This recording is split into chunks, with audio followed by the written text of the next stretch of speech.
Hello, you're watching Stretford Paddock. We're here for the live team news for Man United against Burnley in the Premier League. It's another good chance for United to sort of shorten that gap to the top four. We saw Chelsea and Arsenal drawing yesterday, so today picking up 3 points that you would think are relatively achievable would be a great way to kind of close that gap, the gap that's sort of stayed there for the last few weeks. I look very yellow on there, don't I? Look at that. I've been on holiday, I think. If we could make it less yellow, that'd be ideal. Close that gap that's sort of been closable for the last few weeks, and yet somehow it hasn't been closed. We've dropped points. We've dropped points against Liverpool. Obviously, we've dropped points against Arsenal as well. And Chelsea have been, changing, losing a lot of points themselves, and United just haven't managed to capitalise on that in recent weeks. So finally, you would think Burnley at home is a decent chance for that to happen. But we'll just have to see how it goes. Obviously, team news wise, there's going to be no Rashford. There's going to be no Pogba. There's going to be no McTominay. It's going to be a kind of a question of matter of Lingard, perhaps, of Andreas, of Greenwood, all the sort of people who have been kind of fringe players for multiple years now, except Greenwood. We're basically finding out who of those are good enough to be playing for Man United, who of those should be here maybe next season. It looks like Solskjaer is very willing to cut players, lose players, change the squad around. We've seen Ashley Young leave, we've seen Fellaini leave. I think tonight is a good chance for a few of those lads, Lingard and Andreas especially, to kind of state their claim to be one of the people that doesn't get sold, because obviously Solskjaer is willing to get rid of anyone. What hair conditioner do you recommend? Just the cheapest one you can find. It's going to be a tough one tonight, I think. Give me your score predictions. I like hearing what you got to say about the team, because or your optimism for the game, because it's going to be United have drawn 2-2 the last two Premier League home games against Burnley.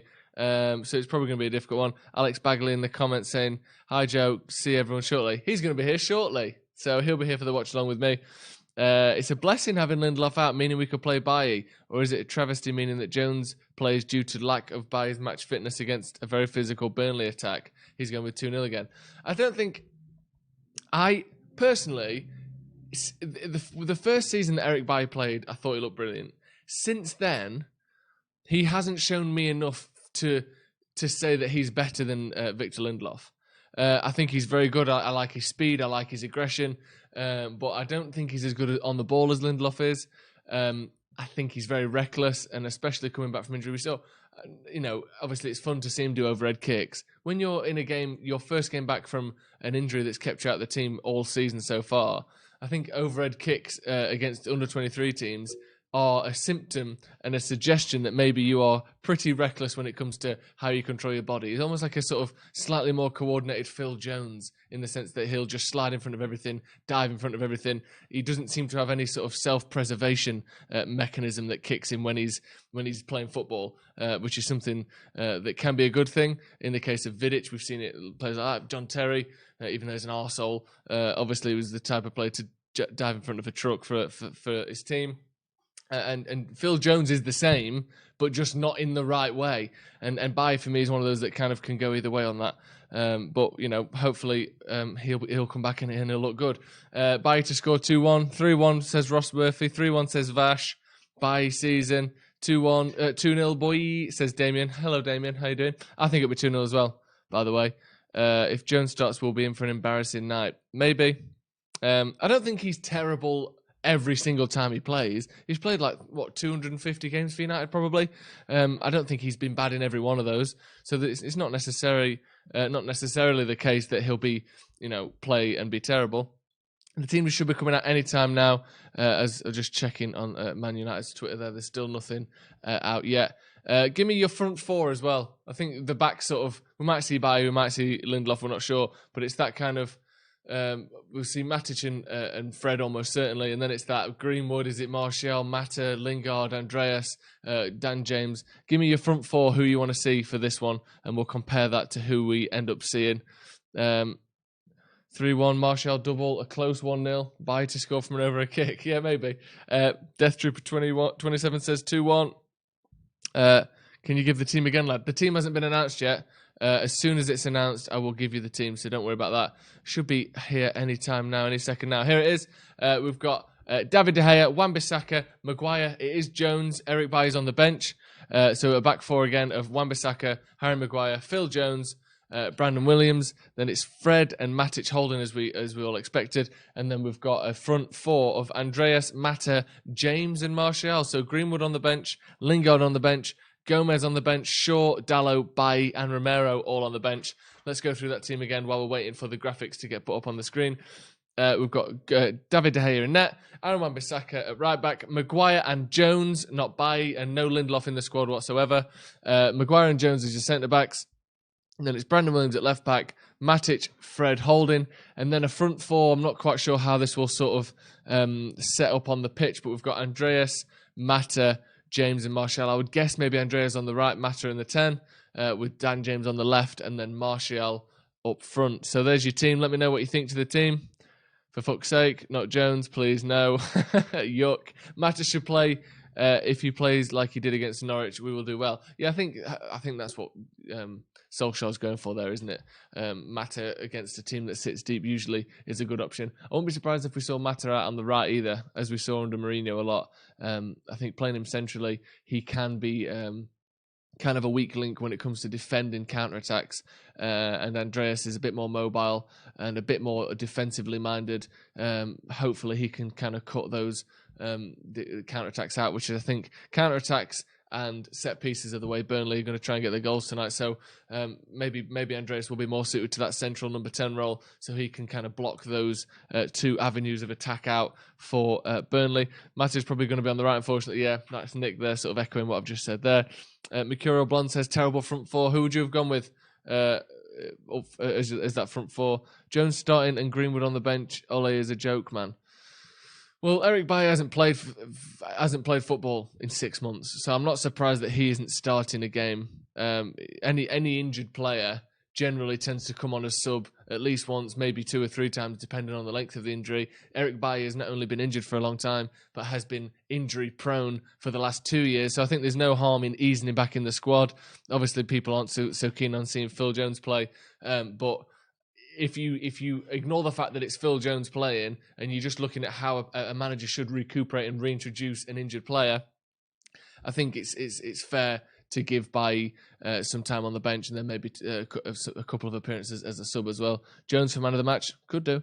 Why wouldn't you play him against Burnley? I don't know if you're talking about Greenwood there or Bailly, but Greenwood, I'm not sure.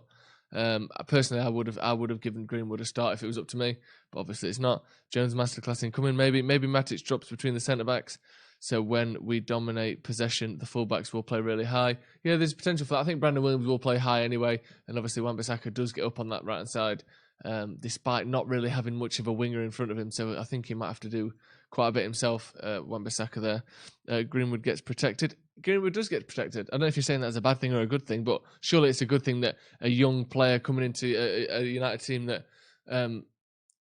as well, it's not like he's coming into a team that's going to win 30 games this season in the league, is it? He's coming into a team that will probably win 20.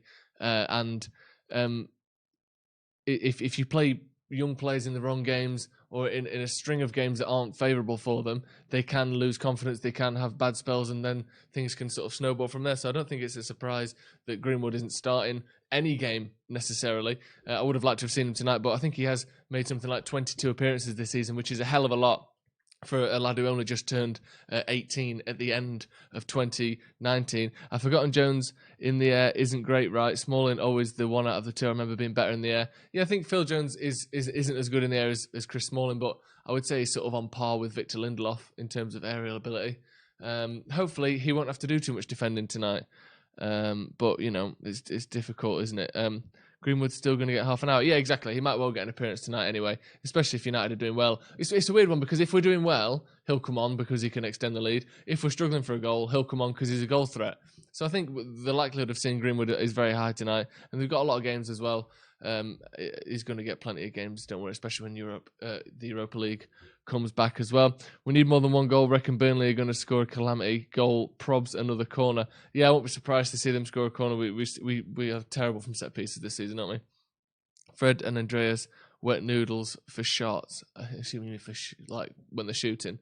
Yeah, we see too much of Fred and Andreas taking pop shots from 25 yards out. My score prediction, I'm going to go 2-0, Nick. I think it'll be 2-0 United. I think we'll control the game quite well, and I just don't quite think, despite Burnley beating Leicester the other day, I think they'd lost 4 or 5 in a row before that, so I would be surprised if they cause United too much trouble. But obviously United have struggled against the lower half teams so far this season, so it's going to be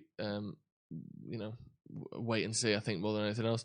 Prajwal Yash says, how on motherfucking earth is Jones starting ahead of Bailly? Bailly's been injured for 6 months, so let him ease back into the squad rather than starting him.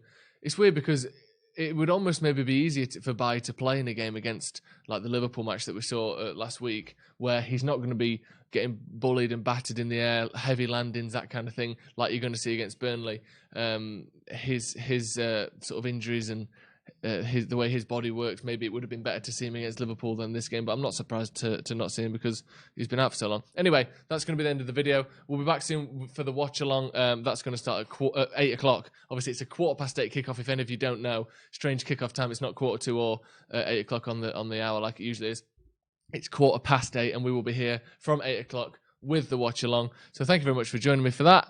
Do you think Raiola is Jesse's exit strategy? Could be. See you in a bit.